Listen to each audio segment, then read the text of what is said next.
तो आज हम लोग सुनने वाले हैं होली का पर्व को क्यों मनाते हैं।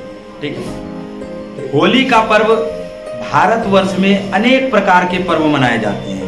भारतवर्ष में बहुत सारे पर्व होते हैं, उन पर्वों में होली एक महत्वपूर्ण पर्व के रूप में मनाए जाते हैं। इस होली के शुभ अवसर पर हम लोग रंग गुलाल खेलते हैं, है कि नहीं, और अनेक प्रकार के पकवान भी खाते हैं, जैसे में पुआ, है कि नहीं, और अनेक प्रकार के खाना भी खाते हैं, अच्छे खाना खाते हैं। तो ये जो पर्व है, ये होली का पर्व, ये हमारे बुराई को नष्ट करने के लिए और अच्छाई को ग्रहण के लिए करने के लिए है। ठीक है, हम लोग इसमें अपनी बुराई को खत्म करते हैं और अच्छे गुण को ग्रहण करते हैं। ये पर्व पौराणिक कथा के अनुसार एक राक्षस हुआ करता था, हिरण्यकश्यप। ठीक है, ये सुनी सुनाई कहानी है, हम भी किसी से सुने ही हैं, उसी से तुम लोगों को बतला रहे हैं। ठीक है, तो कुछ मिस भी हो जाए तो कोई बड़ी बात नहीं है, क्योंकि हम भी सुने हैं कहानी, उसी सुने हुए कहानी को ही हम बता रहे हैं। ठीक है, थोड़ा बहुत मिस हो सकता है, कोई बड़ी बात नहीं। तो देखते हैं आगे क्या हुआ। उन हिरण्यकश्यप को भगवान का, ब्रह्मा भगवान का वरदान था। वरदान क्या था कि उनको ऐसा वरदान दिया गया था, जैसे कि किसी भी मनुष्य को अगर ऐसा वरदान प्राप्त हो जाए तो वो खुद को अमर समझने लगेगा कि भाई हम कभी मरने वाले नहीं हैं। उनको कुछ ऐसा वरदान मिला कि ना तुमको मनुष्य मार पाएगा, ना तुमको जानवर मार पाएंगे, और ना ही तुम दिन में मरोगे और ना ही तुम रात में मरोगे, और ना तुमको कोई अस्त्र मार पाएगा, ना शस्त्र मार पाएगा, ना तुम धरती पे मरोगे, ना आसमान में मरोगे, ना तुम घर में मरोगे, ना घर से बाहर मरोगे, है ना। इस तरह का जब वरदान प्राप्त हो गया हिरण्यकश्यप को, तो उनको घमंड आ गया, खुद में घमंड हो गया कि भाई अब तो हम मरेंगे ही नहीं, हमको कौन मारेगा। इस तरह से, इस स्थिति में हमको कोई मार पाएगा, जबकि सब चीज से हम परिपूर्ण हैं। हमको सारी बातें बता दिया गया है कि तुमको इस रूप में नहीं कोई मार पाएगा, इस तरह से कोई नहीं मार पाएगा। अब उनके अलावा कोई कहीं से कहां से आएगा मारने के लिए उनको। तो उनको तो लगा कि भाई हम तो मरने वाले नहीं है, इसके लिए वो घमंड में आकर खुद को ही भगवान समझ बैठा। वो खुद को ही, अपने आप को ही भगवान मानने लगे, और भगवान मानने लगे तो उसके लिए क्या किया उन्होंने, सारी प्रजा में ये बात कहलवा दिया कि सब लोग अब मेरा पूजा करेगा, क्योंकि हम तुम्हारे भगवान हैं। और जो नहीं मानता था उनको दंड देता था। तो अब सभी लोग, जितने भी उनके प्रजा के लोग थे, सभी उनकी बात मानकर उन्हीं की पूजा करने लगे। भाई डर गया, सब पूजा करने लगे। भाई क्या कर सकते, कोई उपाय नहीं था। नहीं करेगा पूजा तो उससे दिक्कत था। फिर क्या हुआ, लेकिन एक बड़ी समस्या उनके घर में थी। उनका एक पुत्र था प्रहलाद। हिरण्यकश्यप का पुत्र प्रहलाद जो था, वो भगवान विष्णु की पूजा करते थे। अब भगवान विष्णु की जो पूजा करते थे, जब घर का बेटा ही तुम्हारा पूजा नहीं कर रहा है तो बाहर के लोग क्या करेंगे। जब घर के बेटे ही बात नहीं मान रहे हैं तो बाहर के लोग मानेंगे। तो जब पहले अपने बच्चे को, उसने अपने बेटे को बहुत समझाया, है ना, उनको भी कहता था मेरा ही पूजा करो, क्योंकि हम ही भगवान है अब, क्योंकि हमको कोई नहीं मार पाएगा तो हम भगवान हुए।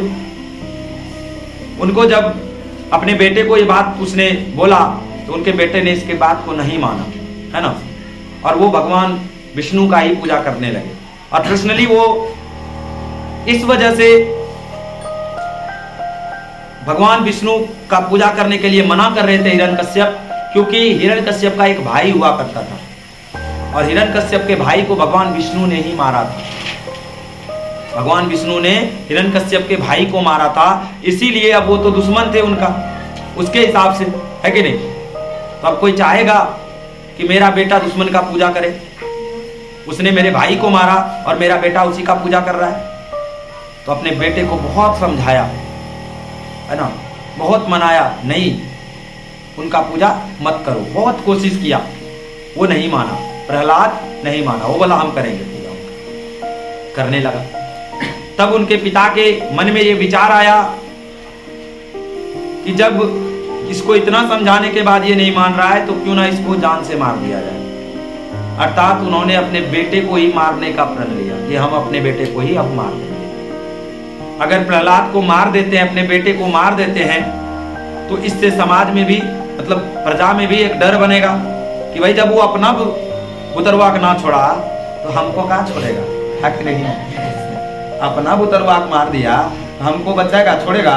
तो डरों से कोई नहीं सुनेगा, कोई भी उसका बात नहीं टालता कोई बात। जब वो अपना बेटा को ही मार देता तो उनके बात को कोई टालता नहीं टालता। इसी कारण से बाबू गप नहीं करना है। अगर सुनने में अच्छा ना लग रहा हो, किताब उठा के बाहर में जाकर रजिस्टर कर सकते है कि नहीं? गप नहीं करना, सुनने दो सब, ठीक है? तो अब अपना ही बेटा उनका बात नहीं मान रहा है, तो लास्ट में पिताजी को क्या करना पड़ा? प्रण लेना पड़ा कि नहीं भाई इसी को मार दो। अपने बेटे को ही मारने का प्रण लिया। और उन्होंने क्या किया? कई बार उनके ऊपर खतरा आया, प्रहलाद के ऊपर। कहीं खाई में फिकवा दिया, कभी कुएं में फिकवा दिया, है ना? अनेक प्रकार की उनके साथ घटनाएं घटा। बहुत कोशिश किया उनको मारने का, लेकिन हर बार वो विफल हो गए। प्रहलाद बचता चला गया, हर बार बचता चला गया। फिर अंत में हिरण्यकश्यप को लगा इसको मारने का बस एक को प्लान ही है, और वो प्लान था, उसकी एक बहन थी होलिका। हिरण्यकश्यप की एक बहन थी होलिका, यानी प्रहलाद की बुआ, बुआ बोलते हैं। तो हिरण्यकश्यप ने अपने बहन को यह सूचना दिया कि देख बात ऐसा है कि ये मान नहीं रहा है हमारा बात, बहुत प्रयास किए इनको समझाने का, नहीं समझ रहा है, तो इसको मारना है तुमको, ठीक है? तो अब होलिका के पास एक अलग गुण था, उनके अंदर जो था भगवान शिव का दिया हुआ एक वरदान था। उस वरदान में क्या मिला था उनको? कि उनको एक चादर मिला था, है ना? एक कपड़ा दिया गया था उनको। बोला जब तक ये चादर तुम्हारे शरीर पे रहेगा, जब तक तू इस चादर को ओढ़ के रखेगी, तब तक तुमको कोई आग जला नहीं सकता, अर्थात अग्निदेव तुम्हें छू नहीं पाएंगे। तो वो वस्त्र यानी वो जो चादर था, वो चादर उसी समय उनको मिला था जिस समय उनको वरदान मिला। उस चादर की वजह से उसको आग जला नहीं पाती। तो प्रहलाद भगवान विष्णु की आराधना में बिजी थे, उनको उठा के गोद में बिठाकर और अग्नि में उनकी बुआ जो थी होलिका वो बैठ जाती है, और आग में जब बैठ जाती है, आग जब लहकने लगता है, तो भगवान विष्णु, हर भगवान का एक अपना कर्तव्य है, पता है क्या? वो अपने भक्त की रक्षा करे। हर भगवान का ही कर्तव्य है, कोई भी भगवान है वो सभी भगवान अपने भक्त की रक्षा करेंगे हमेशा। तो भगवान विष्णु के आराधना में बिजी थे प्रहलाद, उनको कोई मतलब नहीं था, जला रहे जला लो, कोई दिक्कत नहीं, हमारे लिए हमारे भगवान है। तो भगवान विष्णु को तो अपने शिष्य को बचाना था, तो वो तो कुछ तो सोचेंगे ना बचाने के लिए, अपने शिष्य को बचाना है तो कुछ तो सोचेंगे। तो क्या सोचे भगवान विष्णु ने? भयंकर आंधी तूफान आया और होलिका के शरीर से चादर उड़ गया। चादर जैसे ही उड़ा, होलिका जल के भस्म हो गई, क्योंकि उनको कहा गया था कि अगर चादर हटा फिर तुम्हारा शरीर घटा, मतलब चादर हटा तो दुर्घटना घटा। तो चादर हट गया और दुर्घटना घट गया। चादर को हवा उड़ा दिया और होलिका जल के भस्म हो गई और प्रहलाद फिर जिंदा बच गया।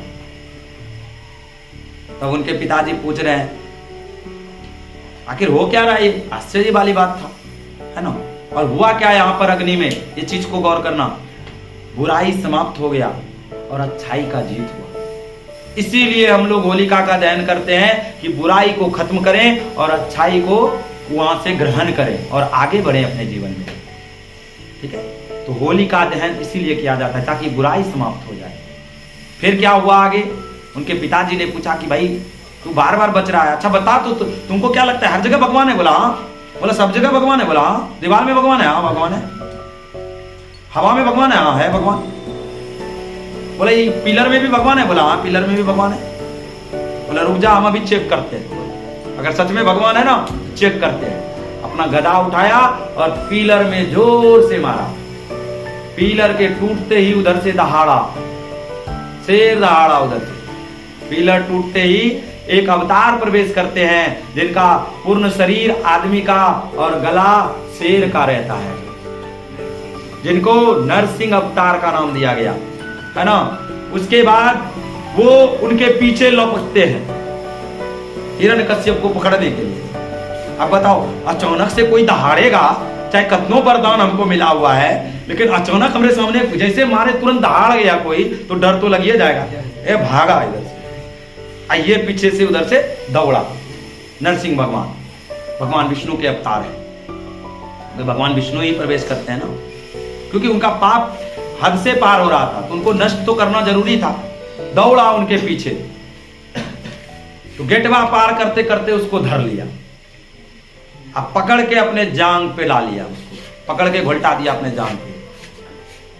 तो अब वो जो अवतार था, ना वो आदमी था ना जानवर था, क्योंकि आधा आदमी आधा जानवर था।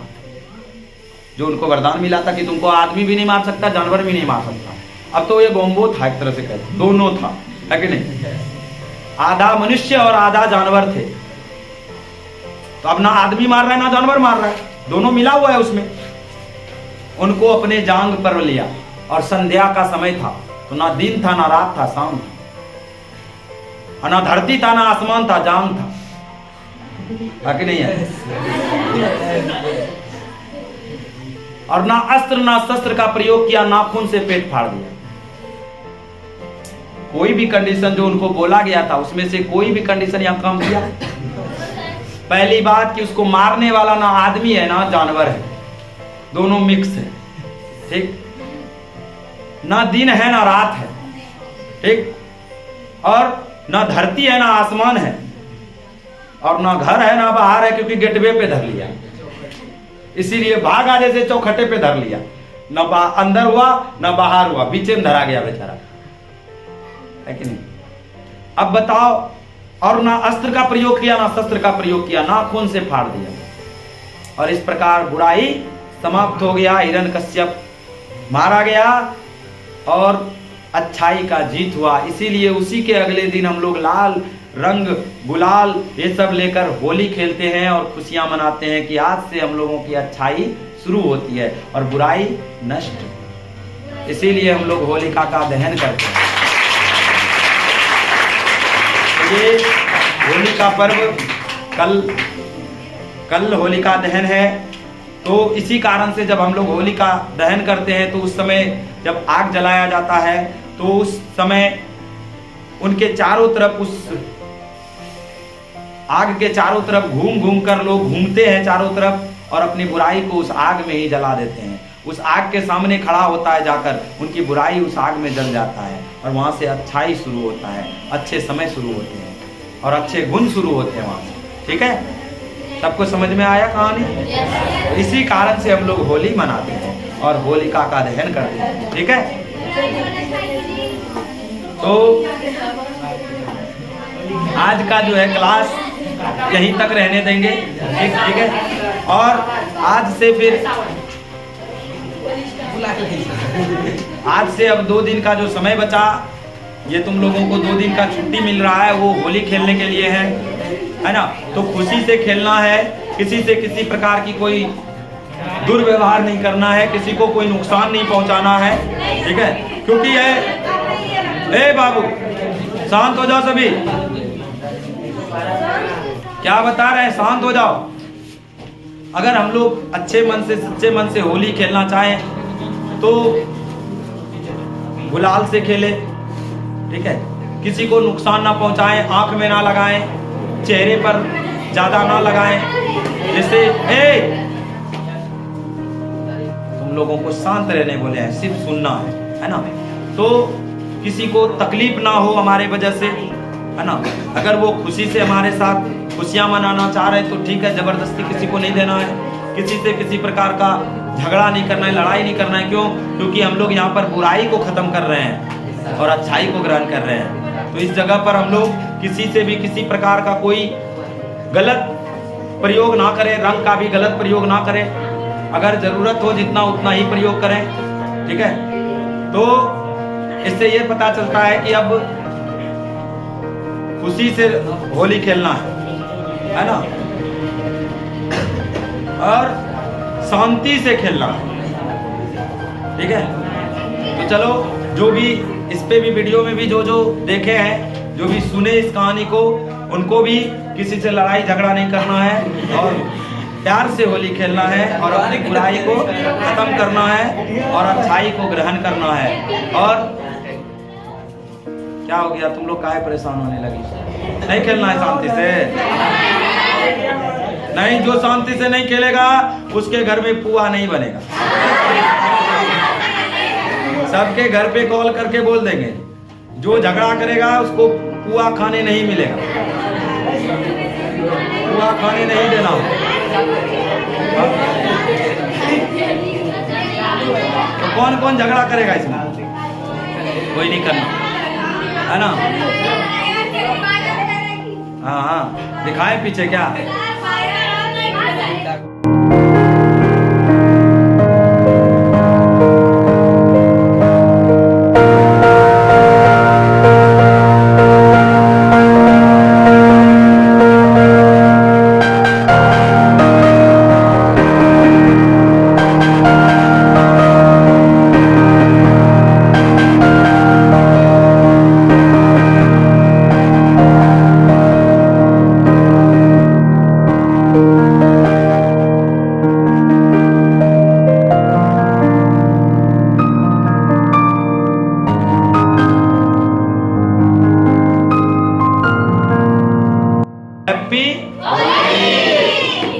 तो सभी को हैप्पी होली।